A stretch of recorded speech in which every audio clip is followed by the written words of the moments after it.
Kuna tofauti kubwa sana kati ya mtu anayeishi maisha na mtu anayesimulia stori. Unaweza kuwa na matukio mengi sana, lakini bado ukawa hauna stori, kwa sababu stori haijengwi na kile kilichotokea, bali inajengwa na kile kilichopingana na kilichotokea. Karibu kwenye Uandishi wa Skripti, ambapo utajifunza jinsi maisha yanavyogeuzwa kuwa filamu.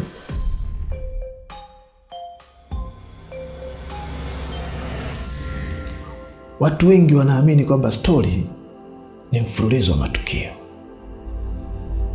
lakini hiyo sio stori, hiyo ni ripoti.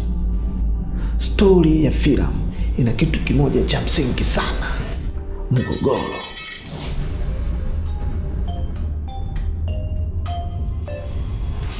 Kabla hujaandika sini yoyote ile, jiulize mhusika wako ni nani, na muhimu zaidi, anataka nini? Kwa sababu mtu asiye na tamaa hana stori. Fikiria kwa mfano, kijana wa Dodoma anataka kutoka kwenye maisha ya bodaboda aingie kwenye music industry,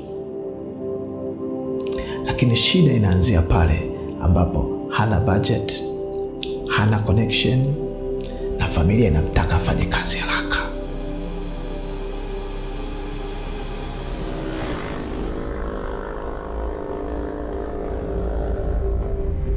Hapa ndipo drama inazaliwa. Kama mhusika wako anapata kila anachokitaka kirahisi, hiyo sio filamu, hiyo ni ndoto. Obstacle ndio zinazomtengeneza karakta. Vikwazo ndio vinavyomuunda mhusika.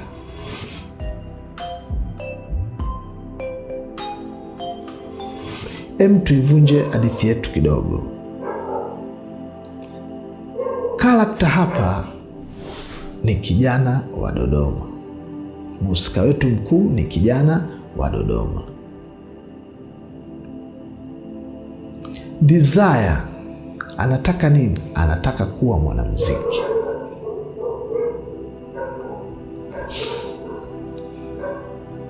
Obstacle, kikwazo, hana pesa, hana connection na familia, inamtaka afanye kazi haraka.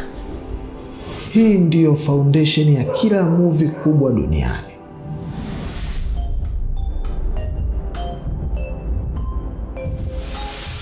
Sasa acha kusikiliza, anza kufikiri. Chagua mtu mmoja, mpe anachokitaka, kisha mzuie. Ukifanya hivi, utakuwa umeandika stori yako ya kwanza.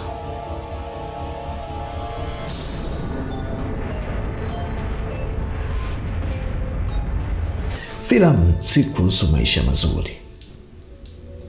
Filamu ni kuhusu maisha unayopitia kupita kwenye ugumu.